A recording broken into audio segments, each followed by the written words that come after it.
नमस्कार आप सभी को। मैं निशांत शुक्ला आज आप सभी के बीच पुनः उपस्थित हूँ भाषा विज्ञान के दूसरे विषय को लेकर। जैसा कि हमने पूर्व की कक्षा में पढ़ा था भाषाओं के आकृतिमूलक वर्गीकरण को, और मैंने उसमें बोला था कि जो अगला वर्गीकरण है दो तरह से विभाजन हुआ था, पहला आकृतिमूलक वर्गीकरण और दूसरा पारिवारिक वर्गीकरण।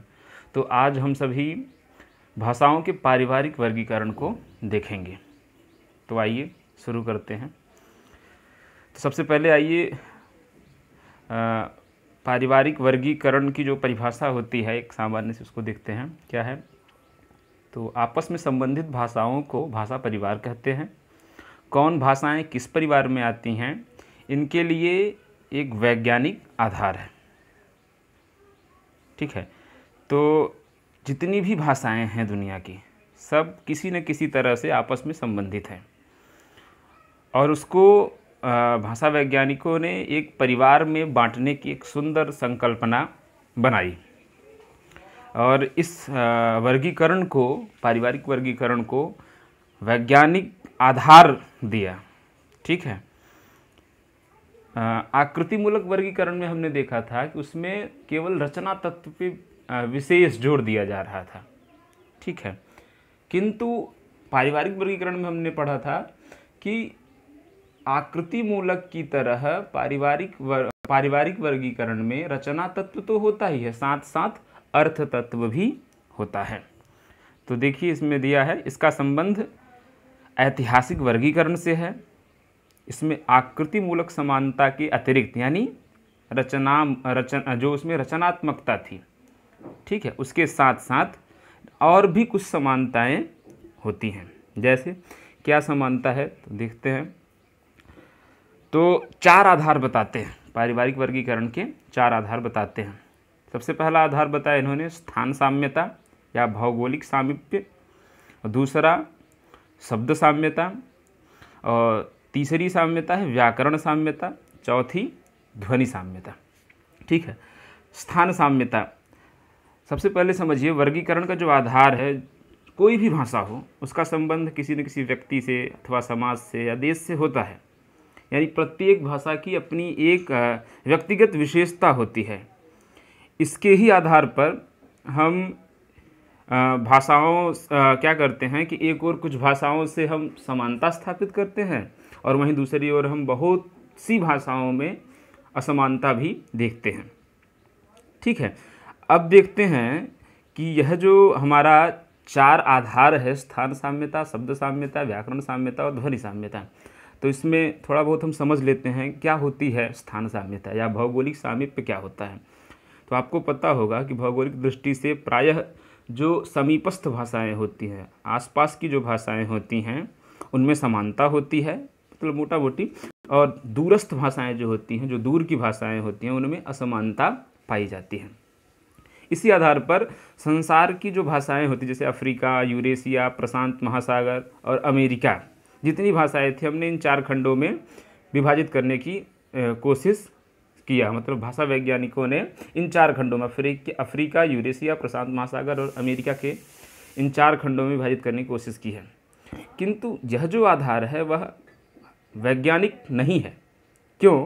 क्योंकि आपको पता है कि जो दो समीपस्थ भाषाएं होती हैं एक दूसरे से भिन्न हो सकती हैं, और दो दूरस्थ भाषाएं भी परस्पर समान हो सकती हैं। कैसे? तो भारत में ही देख लीजिए, एक हिंदी है और दूसरी भाषा है मलयालम। दोनों देखेंगे तो दोनों भिन्न भिन्न परिवार की भाषाएं हैं।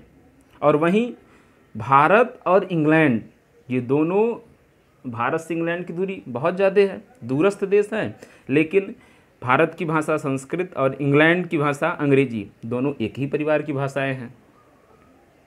ठीक है, तो आगे हम पढ़ेंगे, देखेंगे कि हिंदी और मलयालम दोनों समीपस्थ तो हैं, लेकिन अलग अलग परिवार है इनका। भारत और इंग्लैंड की संस्कृत और अंग्रेजी दोनों दूर दूर की भाषाएं हैं, लेकिन परिवार एक ही है दोनों का। तो इस तरह से भौगोलिक सामीप्यता को हम समझते हैं, स्थान साम्यता को समझते हैं। दूसरी जो हमारी है साम्यता, वह है शब्द साम्यता। मतलब कुछ भाषाएं ऐसी होती हैं कि कुछ शब्द ऐसे होते हैं जो सभी भाषाओं में समान रूप से व्यवहार किए जाते हैं। जैसे एक ही जाति है, एक ही समाज है, एक ही परिवार है, उन समाज, जाति अथवा परिवार के व्यक्तियों द्वारा एक ही शब्द को समान रूप से यदि व्यवहार हो रहा है तो क्या होता है कि भाषाओं में, विभिन्न भाषाओं में वो समानता आ जाती है। ठीक है, इसके कुछ उदाहरण हैं, इसको हम आगे देखेंगे अभी अगले स्लाइड में। और जो दूसरी साम्यता है वह है व्याकरण साम्यता। अच्छा, जो भाषाओं का जो व्याकरण होता है वह किसी भी भाषा का सबसे अधिक प्रामाणिक आधार होता है। व्याकरणिक जो आधार होता है किसी भी भाषा का, मतलब भाषा का जो अनुशासन होता है वो किसके द्वारा होता है? व्याकरण के ही द्वारा होता है। जब भाषा का अनुशासन कर दिया जाता है तो बहुत कम चांस रहता है कि भाषा का स्वरूप बदल सके।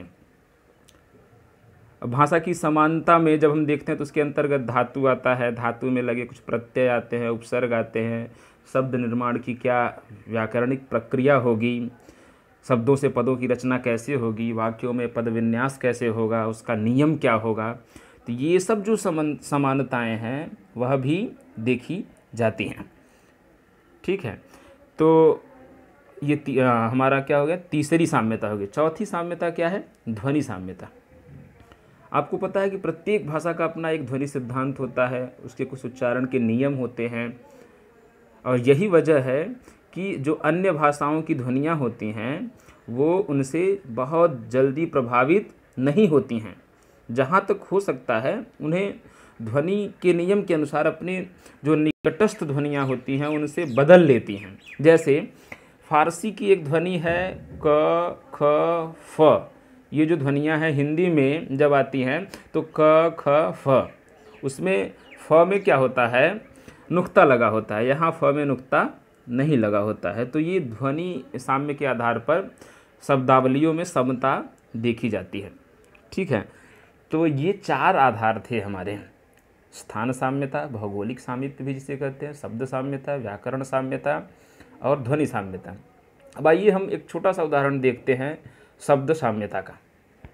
शब्द साम्यता का जैसे छोटा सा उदाहरण देखिए कि संस्कृत का एक शब्द है पितृ, उसको फारसी में क्या बोलते हैं? पिदर। ग्रीक में क्या बोलते हैं? पैटर। लैटिन में क्या बोलते हैं? पैटर। जर्मन में भी वेटर। और संस्कृत का ही शब्द है भ्रातृ, फारसी में क्या बोलते हैं? बिरादर। ग्रीक में फ्रैटर, लैटिन में फ्रैटर और जर्मन में ब्रूडर। सप्त शब्द है, सप्त मतलब सात, उसको फारसी में क्या बोलते हैं? हफ्त। हफ्ता आया ना अपने यहाँ शब्द, हफ्त बोलते हैं उसको। ग्रीक हैप्टा, लैटिन में सेप्टम और जर्मन में सीवियन। तो इस तरह से हमने देखा कि शब्द साम्यता कैसे विभिन्न भाषाओं में देखी जा रही है। तो ये चार आधार हो गए। अब आगे हम चलते हैं। अब आइए हम देखते हैं कि जो परिवारों की संख्या है, कितने परिवारों में बांटा गया सभी भाषाओं को। तो उसमें विभिन्न विद्वानों का विभिन्न मत है।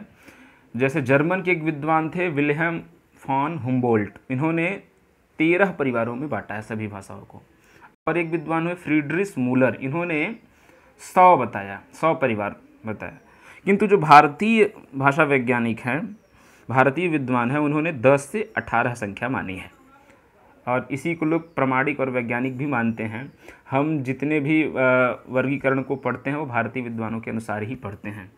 तो भारतीय विद्वानों ने ये जो 18 परिवार है इसको भी 4 खंडों में बांटा है। ये नीचे देखिए, जो भारतीय विद्वानों के अनुसार यह जो वर्गीकरण है, सबसे पहला खंड इन्होंने बांटा यूरेशिया खंड, जिसमें इन्होंने 10 परिवार लिए। अभी हम पढ़ेंगे कौन कौन से 10 परिवार हैं। ठीक है, इसी में यूरेशिया खंड में ही हमारा आता है भारोपीय परिवार। ठीक है, अब यह जो भारोपीय नाम है उसे फ्रेंच विद्वानों ने दिया है। कौन कौन से 10 परिवार हैं हम आगे देखेंगे। दूसरा है अफ्रीका खंड। अफ्रीका खंड में 3 परिवार आते हैं आपके। कौन कौन से? सूडानी, बांतू, होतेनतोत, बुश्मनी। और जो तीसरा खंड है हमारा प्रशांत महासागरीय खंड। ठीक है, प्रशांत महासागर जो है उसमें 4 परिवार आते हैं आपके, मलय, पोलिनेशियाई परिवार, पापुई, ऑस्ट्रेलियन और दक्षिण पूर्व एशियाई परिवार। चौथा खंड जो है वो है हमारा अमेरिका भूखंड। ठीक है, इसमें केवल एकमात्र परिवार आता है अमेरिकी परिवार।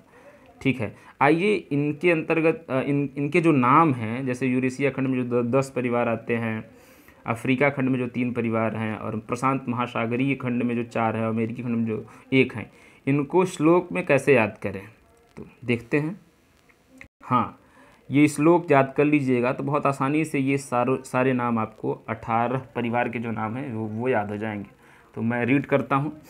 पारिवारिक भेदास्तु अष्टादशमिता मता यूरेशियायां द्रविणो भारोपीयश्चकाक्यसः बुरुशस्की च यूराल अल्ताई बाष्कचीनका अत्युत्तरी च जापानी सामी हामी तथैव च अफ्रीकादेशजाः प्रोक्ता शूडानी होतबुष्मनि बान्तु सामी च हामी च चतुर्धैता विभाजिता प्रशान्ते मलयी चैव पापुयास्ट्रेलियन् तथा एशियन् दक्षिणा पूर्वा चतुर्धैता विभाजिता अमेरिकायामम्रीकी सहस्रात्मा प्रसर्पति महाद्वीपगता भेदा समासेनात्र कीर्तिता। ठीक है, अब आपने देखा कि जैसा कि हम लोगों ने आज पारिवारिक वर्गीकरण को समझा, भाषाओं की कितनी भाषाएं होती हैं, विभिन्न विद्वानों का क्या मत है, कितने परिवार माने गए हैं, ठीक है, उसके आधार क्या हैं। तो आज के लिए बस इतना ही, धन्यवाद। यदि आपको हमारा यह वीडियो अच्छा लगा है तो चैनल को सब्सक्राइब करें। धन्यवाद।